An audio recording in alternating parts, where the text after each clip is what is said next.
Hudson County View, live and uncut. And I'm the man of the hour, too sweet to be sour, the women's pet and the men's regret. But what you see is what you get, and what you don't is better yet. John R. Heinis. And, look, obviously a lot of interesting topics from election night. I mean, obviously, of course, the big one is we have a new president-elect, and we knew that that was going to be the case with President Joe Biden not seeking re-election. But actually, for just the second time in the history of our country, we have a president that is serving 2 non-consecutive terms. And, of course, you know by now that that is Donald Trump. And he beat Kamala Harris pretty handily, despite all the pollsters and pundits telling us that this was going to be a nail-biter and it's going to take days to see a call, so on and so forth. So obviously that's a pretty big story in and of itself. And as we go down the ballot that we had here in Hudson County, all of the congressional representatives won, though a surprisingly tight race in the 9th district. So we'll touch on that for a moment. But, you know, the electoral side, you know, we saw a big upset of the Jersey City Board of Education race. That has some big implications for Ward E Councilman James Solomon, who came out for the opposition, who ended up winning. So we'll chat about that. Also going to talk about that rent control referendum in Hoboken. Of course, that ended up losing very decisively. And also, you know, really just awful, awful news out of Hoboken with Council President Jen Giattino passing away suddenly at just 52 years old. And, you know, I still can't believe it. I'm still gutted over it, but going to do my best to talk to you about it. And our guest today will be Jersey City mayoral candidate Mussab Ali. So all that and a whole lot more right after this word from our sponsors.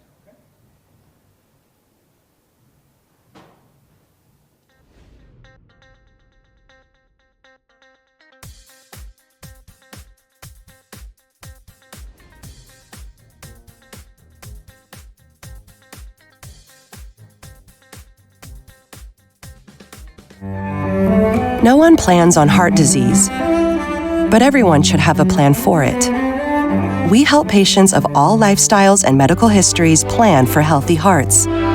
We offer convenient screenings without judgment, hundreds of preventive programs, and women's heart specialists. And we're the largest cardiac surgery program in New Jersey. Make plans for a healthy heart with RWJ Barnabas Health. Let's be healthy together. Newport, the luxury waterfront community on the Hudson River, offers a quality of life you deserve in one of our many high-rise towers. With amenities such as the on-site Newport Path, light rail, Newport Town Square, 3 playgrounds, dog run, upscale restaurants, retail giants like Kohl's, JCPenney, Macy's, and Target. Morton Williams and Acme Supermarket are just outside your front door. A health and fitness center, skating rink, and medical facilities are also on site. Enjoy the New York skyline from our waterfront and various parks. Manhattan is just 1 pass stop away, or quick ride through the Holland Tunnel. Nursery and private elementary schools all on site. 12-screen movie theater at the Newport Center Mall. Looking to visit? Stay at the Westin or Marriott Hotel. For more information, visit us at newportnj.com. Make lasting memories to cherish forever. It's incredible. It's you, Newport. Live like you want. Burns Brothers Memorials, Monuments, and Markers, 787 Tunley Avenue, Jersey City. Hudson County's only monument maker, serving all faiths and cemeteries. Design, studio, and launch inventory on site. Cemetery inscriptions and custom orders welcome. Burns Brothers Memorials, Monuments, and Markers, 787 Tunley Avenue, just south of Secaucus Road. Craftsmanship that will last for all eternity. Burns Brothers, Jersey City, Albert H. Hopper, North Arlington. Visit us on the net.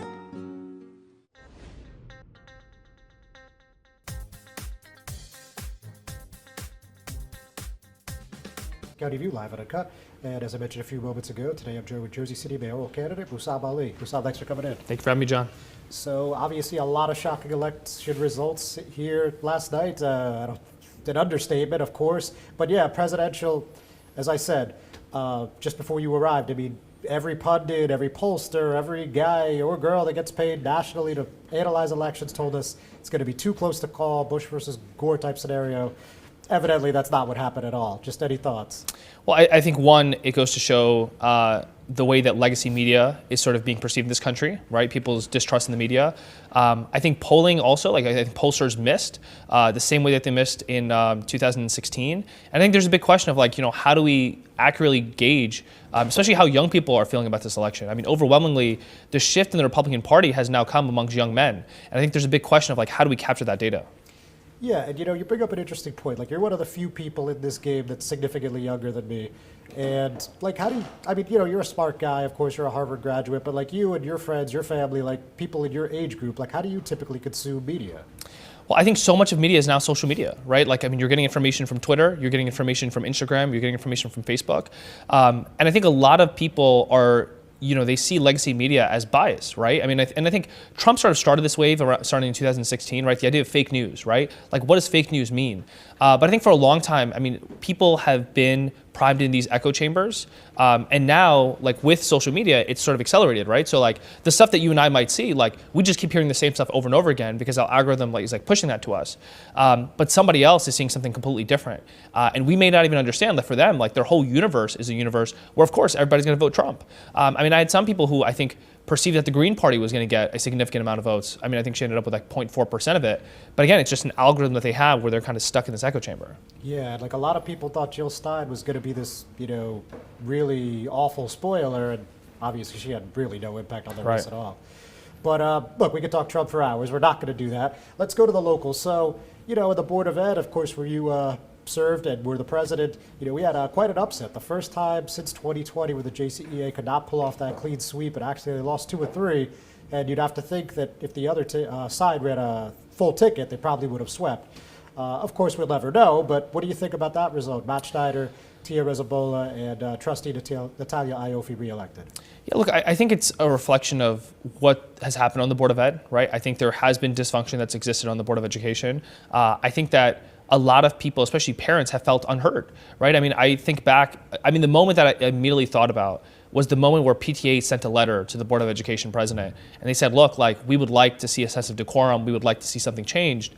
And the Board of Ed president responded with, duly noted, nothing's going to change, right? And so when you sideline a group of people and you make them feel like a minority and you feel like they're unheard, they are going to come out and say, look, like, we deserve to be heard and we deserve to be, have a seat at the table. And I think that's what happened with parents. When I ran, it was this idea that, like, young people didn't have a voice, right? That there should be a student member at the Board of Education. I think some of these parents felt the same way, that, there aren't people who are representing their interests. So how come you decided not to endorse any candidates here? Look, I think it was a very, very tight race. And I was friendly with a lot of these candidates. Quite frankly, I couldn't get behind all the people who were running on the union ticket. I think particularly running people for re-election on a board where I think you need a lot of change to happen, it didn't make sense for me to endorse the union ticket. But look, I've been supportive of of anyone who sort of reaches out. I called the 3 candidates who won, have good relationships with all of them. And look, I wish them the best of luck moving forward. The Board of Ed is a really tough job, probably the toughest job in Jersey City, right? You got $1 billion budget now, you're unpaid, and you're sort of serving, 30,000 students in Jersey City. Yeah, no, it's definitely thankless work, to put it lightly. Now, actually, going back to the National for just a moment, you were obviously, and still are, outspoken about your views on Gaza, talked about the uncommitted movement and such. So, a lot of people were curious and have brought up to my attention and wanted me to bring up, so did you vote for the vice president in this? I did. I voted for Kamala Harris. But I will say to you, I think there's a lot of people who are really frustrated with the Democratic Party, right? But to me, look, I see it's a 2-party system, and you sort of have to pick a side that you're going to build within. But I think it's clear the Democratic Party has failed across the board, right? We lost across multiple minority groups. We lost young voters. And I think there has to be a really hard reset, right? And I think Democrats need to understand, like, the messaging that they've been giving is not working, right? No. It's a question like, what do Democrats stand for? And I think particularly towards the last weeks of the race, you saw Democrats shift more towards the right, sort of embracing, like, look, we are actually just the same as Republicans when it comes to some of these issues. And we look at the result, right? Like, people were not excited to go and vote for Vice President Harris. Yeah, on that point, I've said to a lot of people, friends, family members, acquaintances, like, yeah, like the last leg of the campaign, if you will, the messaging seemed to be aimed at moderate Republicans. And when you're the Democratic nominee, I don't know why you would do that. I just don't know where that came from. But again, we could be here for hours on this. Well, I'll just say one more point on that. I think what's really fascinating, obviously all the data hasn't come in. It looks like Trump actually got about the same amount of votes as he did in the past, but Kamala got tens of millions of votes less than Biden did, right? So it's not so much that, people completely shifted their views. It's that also the voters that traditionally come out for Democrats or came out in the past, they just didn't come out this time. Yeah, no, that's a good assessment as well. Mussab, don't go anywhere. Folks, don't go anywhere either. We're just going to take a quick break. We'll be right back.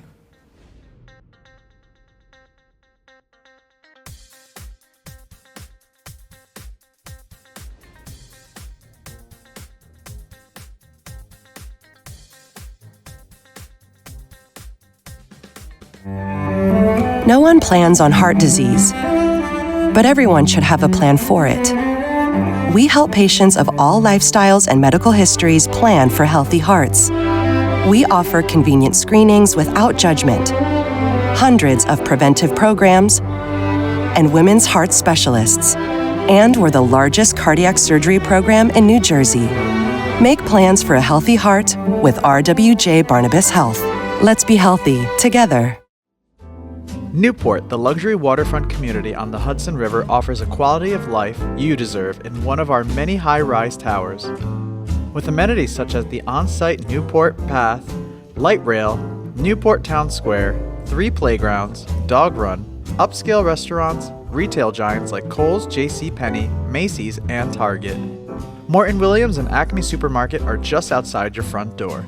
A health and fitness center, skating rink, and medical facilities are also on site.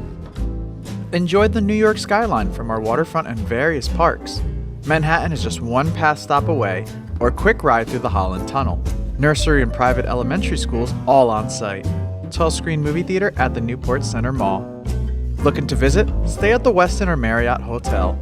For more information, visit us at newportnj.com. Make lasting memories to cherish forever. It's incredible. It's you, Newport. Live like you want.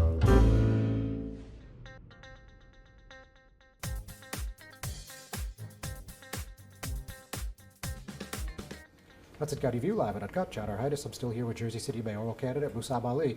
So as far as the implications on 25, obviously Councilman Solomon and Council President Waterman backed the For Stronger Schools team, and Hudson County Commissioner Bill O'Day backed the Education Matters. As we just discussed, you talked about why you didn't decide to put your support behind anyone.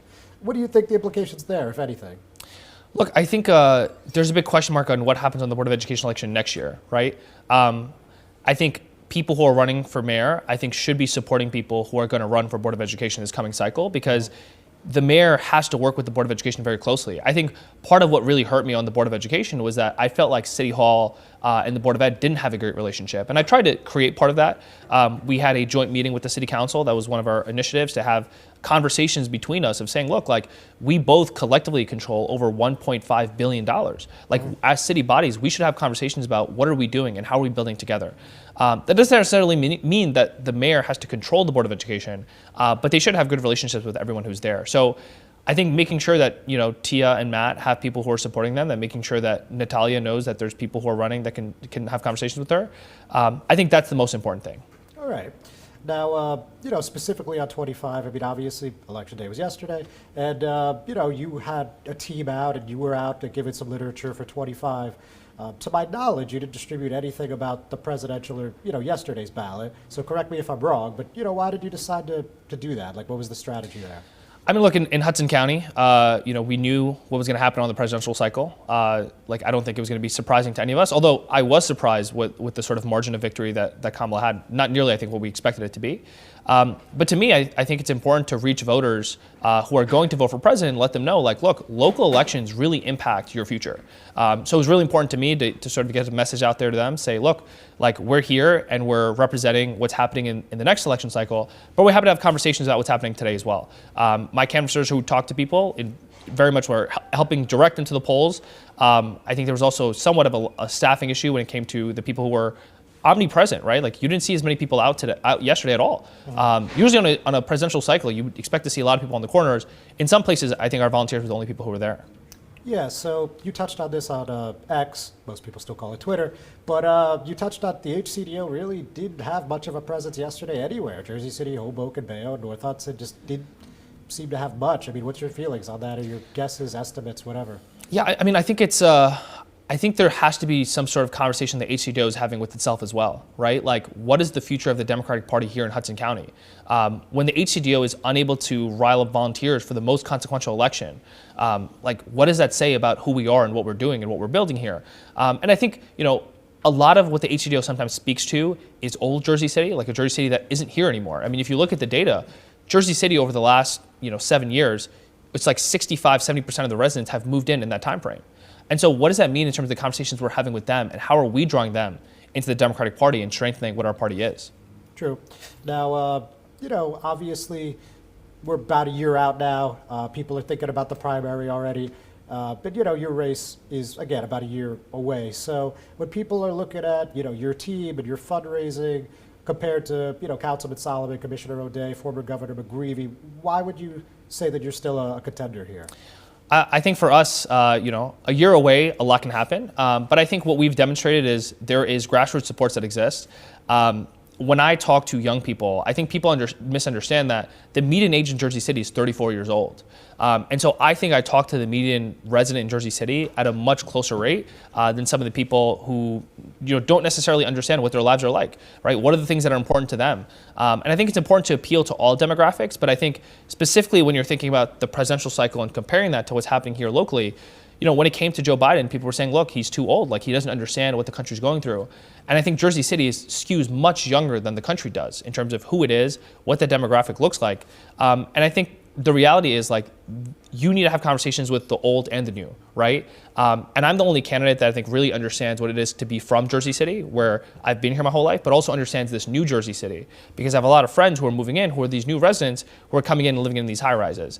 And so I think you need someone who understands both parts of Jersey City to really be that voice that brings Jersey City together. All right.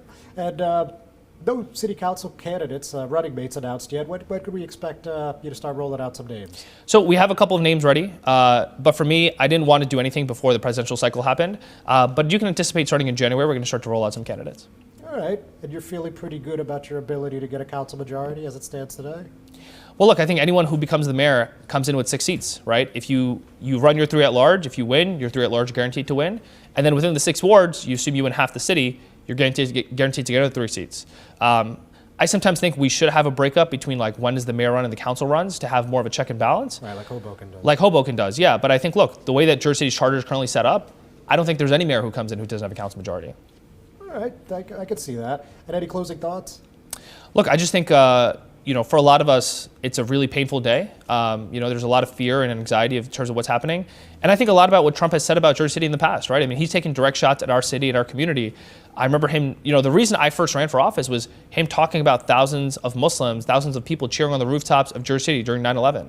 And that's what inspired me to get into public service, to pursue this. And I think this sort of rerun of 2016, it's tough. It's tough to watch that. Got it. Mussab, thanks for coming in. Always a pleasure. Thank you, John. Thank you for having me. You're very welcome. Ladies and gentlemen, we'll be right back.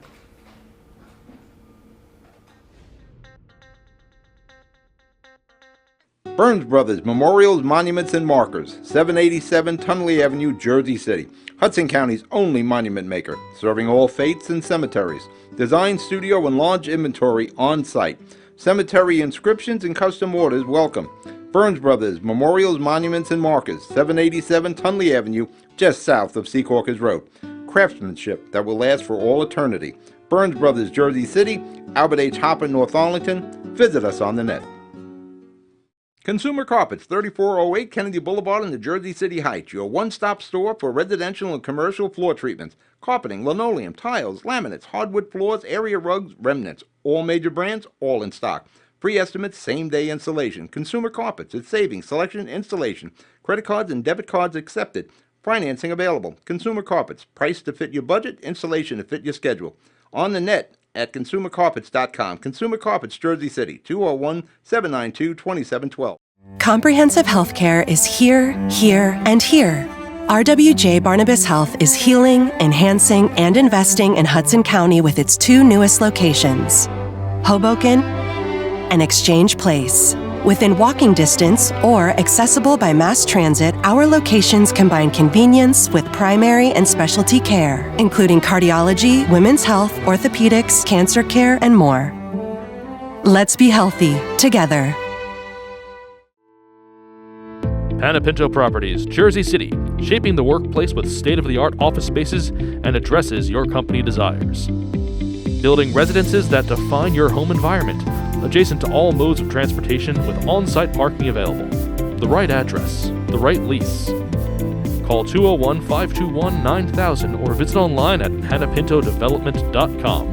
Panapinto Properties, building Jersey City for everyone.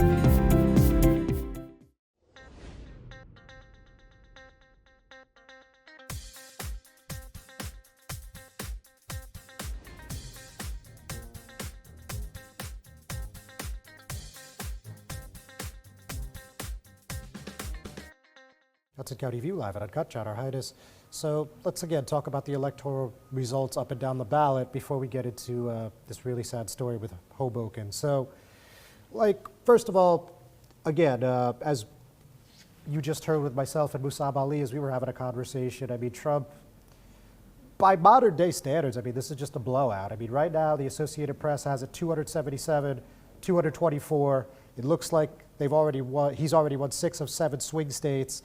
The 7th one remains uncalled, but it's definitely not the result that anybody was being told. So certainly interesting. And then super interesting is that New Jersey, where the Democratic nominee almost always wins by like a catastrophic number, at least 15, 20 points, usually only 5 points here in the Garden State. So certainly something that we're not used to seeing. Clearly, a lot of Democratic strongholds went to Trump. So we'll leave that there. And we're expecting, actually, one more point, Vice President Kamala Harris will be doing a concession speech in about 4 hours. So let's see what she has to say.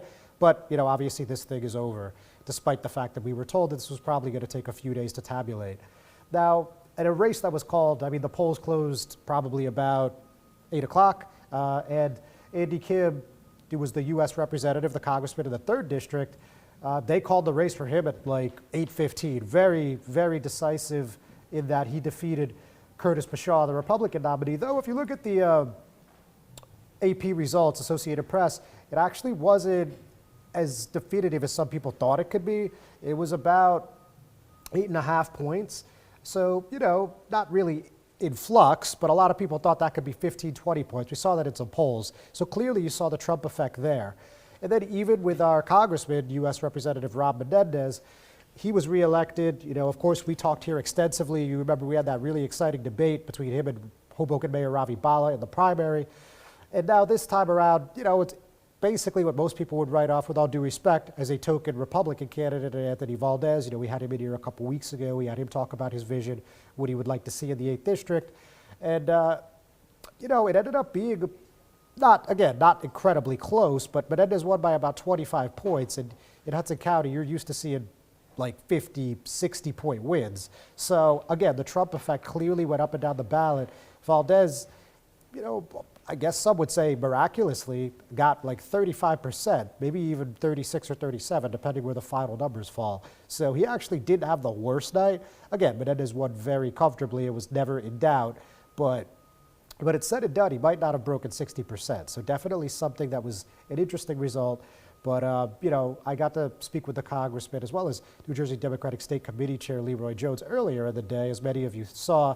And they were pretty confident, optimistic about the 8th district, of course. But interestingly, in the neighboring 7th district, which was getting national attention, where you had Sue Altman trying to unseat United States Representative Tom Cade, it didn't end up being super close. I mean, Menendez and Jones thought that Altman had a really good shot, and Jones actually called the race for her, but didn't end up going down that way. Cade won by about 5 or 6 points, much larger margin than what he defeated then U.S. Representative Tom Malinowski in 2022. So that's interesting. And of course, they were both optimistic about the vice president, and we saw what happened there. Now, also in the Mile Square City, we had that rent control referendum. I mean, we didn't talk about it a whole heck of a lot. It was kind of an odd campaign in that you didn't really see a lot happening from either side, at least not in the public eye, right? There wasn't like a ton of social media. They weren't doing a ton of press. And it was kind of a question mark of where this was going, though I could see, and I heard that the Vote No movement on this referendum was pretty aggressive. And they had a lot of people walking. And, some people took offense to Jersey City folks like Councilman Solomon and like Assembly candidate Katie Brennan coming in. But whatever the case may be, whatever the impact was there, clearly it wasn't close. It was about a 3-1 margin, according to the preliminary tallies from the Hudson County Clerk's office, defeated overwhelmingly. And, I guess in a sense, it really wasn't that surprising that was the result, because you had a lot of people from the administration and from the governing body putting their weight behind this. Hoboken Mayor Ravi Bala was quite outspoken. 5th Ward Councilman Phil Cohen was up out in front of this. 2nd Ward Councilwoman Tiffany Fisher. And also, can't forget the council members at large, Emily Jabor, Jim Doyle, and Joe Quintero. So, with that, just really a crushing defeat for the Mile Square Taxpayers Association. They unveiled this proposal in March. They pressed forward after having petitions deemed to be defective in May, and then in August, the council rejected a compromise before changing the phrasing of the referendum statement itself.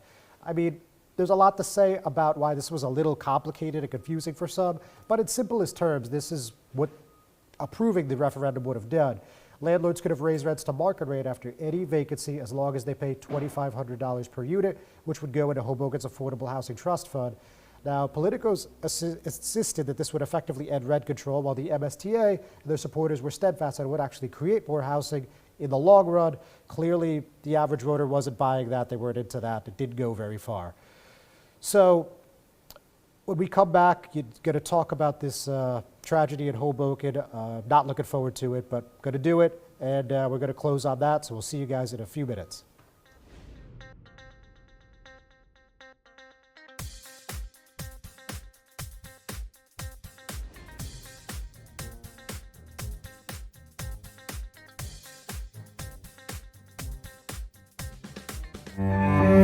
No one plans on heart disease, but everyone should have a plan for it. We help patients of all lifestyles and medical histories plan for healthy hearts. We offer convenient screenings without judgment, hundreds of preventive programs, and women's heart specialists. And we're the largest cardiac surgery program in New Jersey. Make plans for a healthy heart with RWJ Barnabas Health. Let's be healthy together. Newport, the luxury waterfront community on the Hudson River, offers a quality of life you deserve in one of our many high-rise towers.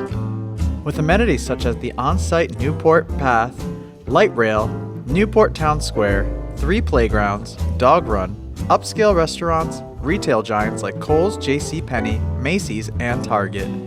Morton Williams and Acme Supermarket are just outside your front door. A health and fitness center, skating rink, and medical facilities are also on site. Enjoy the New York skyline from our waterfront and various parks. Manhattan is just one pass stop away, or quick ride through the Holland Tunnel.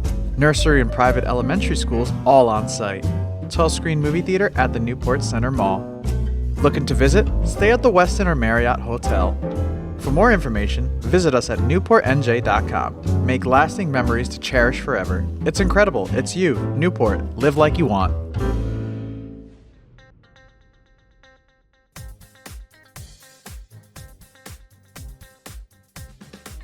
Hudson County View live and uncut. John Heinis. So first, I'd be remiss if I didn't talk about the Jersey City Board of Education race. Since 2020, as I mentioned when I was just sitting down with Mussab, they had won 12 straight seats, 2020, 2021, 2022, 2023, all in a row. Clean sweeps from the JCEA. Opposition, for the most part, didn't have much of a pulse. Now, we had this For Stronger Schools team that came out, and it wasn't even a full ticket. You know, these are three-year terms on the board, and this is normal, but the point is they only ran a 2-person ticket for whatever reason. I'm not familiar with the backstory, to be perfectly honest with you, but that was Matthew Schneider, that was Tia Rezabala, and they both won decisively. And interestingly, they went to Ward E Councilman James Solomon's watch party. Of course, he's a candidate for mayor, and Solomon came out for them a couple weeks ago, as, again, I already mentioned, Council President Joyce Waterman did too. But just some quick remarks from him. I think there was a lot of sentiment of parents not being heard and just not feeling like they're part of the decision-making process, and I think they sent a message tonight. It is awesome. We are very thankful for the Jersey City community. Thank you. So, you know, to pick off 2 out of 3 seats is definitely big, and, you know, Councilman Solomon was, of course, quite delighted with the result, and, you know, the Jersey City Education Association, and also County Commissioner Bill O'Day, Craig Guy, Danny Rivera, everyone who endorsed Education Matters are going to have to rethink things heading into the next calendar year. So with that, you know, I'm still reeling. It hurts to even think about, let alone talk about, but Hoboken Council President Jen Giattino was not just a friend of the show, but a friend for me. So going to try to do her justice to the best of my ability here. You know, was really, really sad to report yesterday, just before the polls closed, that Jen had passed away. Just 52 years old, you know, a mother, a wife, and a great community advocate, in addition to being a representative on that Mile Square City Council. So here's the statement that the press receipt from her husband Joe, and it said, "I am heartbroken to share that my beloved wife Jen, the love of my life, mother of our 3 children, passed away suddenly. She was not only an incredible mother, but also a dedicated public servant who cared deeply about this community. Jen's unwavering commitment, kindness, and passion touched so many lives here in Hoboken. We are devastated by her loss and ask for privacy for our families as we try to navigate this difficult time.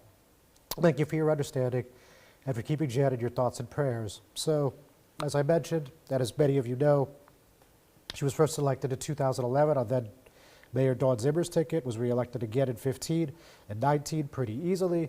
And in 19 was actually kind of close. Zimmer and her successor, Mayor Ravi Bala, endorsed a candidate against Giattino, but she still won. And then in 2023, she actually secured 2/3, about 66% of the vote, when running against 2 opponents. And this is particularly remarkable, one, when one of them was endorsed by Mayor Ravi Bala, and 2, this was seeking her 4th term, which most council people in Hoboken don't do. So that's quite an accomplishment. And, as anybody that knew Jen knows, she had a stellar record of being responsive to constituents and was known to genuinely enjoy hitting the doors during campaign season. And that's what made her so tough to beat. And, she was just beloved in Hoboken and beyond. And, again, she wasn't just somebody that I talked to about politics. She was someone that I enjoyed sitting down with, having a drink, having a meal, just talking about life, talking about our families, talking about music. And, back in 2016, 2017, when, my voice wasn't as prominent as it is now, she was still just a delight to talk to. She welcomed me with open arms. And to me, that's worth its weight in gold. So, I have to put that out there. And also have to mention that we heard from Mayor Ravi Bala, and he said it was with a heavy heart that we mourned the sudden and incredibly tragic passing of Council President Jen Giattino. Jen's dedication to our community will never be forgotten. Her kindness, humility, and quiet determination made her a cherished figure whose impact will be felt for generations to come. There are no words to describe the sense of loss we were all feeling. Jen was a leader in our community and a fighter for all of us. Hoboken has lost a bright light. She will be missed deeply. I hope our community can come together in her memory, embrace the Giattino family with prayer and support, respect their privacy during this difficult time. We also heard from Governor Phil Murphy, and he said that Jen Giattino was in public service for all the right reasons, and noted that him and First Lady Tammy Murphy are heartbroken to hear the news. Finally, Hudson County Executive Craig Guy, who was a good friend of Giattino, offered condolences as well. I'm deeply saddened to learn of the tragic passing of Jen Giattino. Jen was a true public servant. She dedicated her life to helping the residents of Hoboken, was a leader in her community. She was a devoted wife and mother. All of Hudson County sends sincere condolences to Jen's family. So, very, very sad, obviously. My heartfelt condolences to the Giattino family. Jen, we're going to miss you. All right, ladies and gentlemen, with that, we're going to call it a week. See you next time.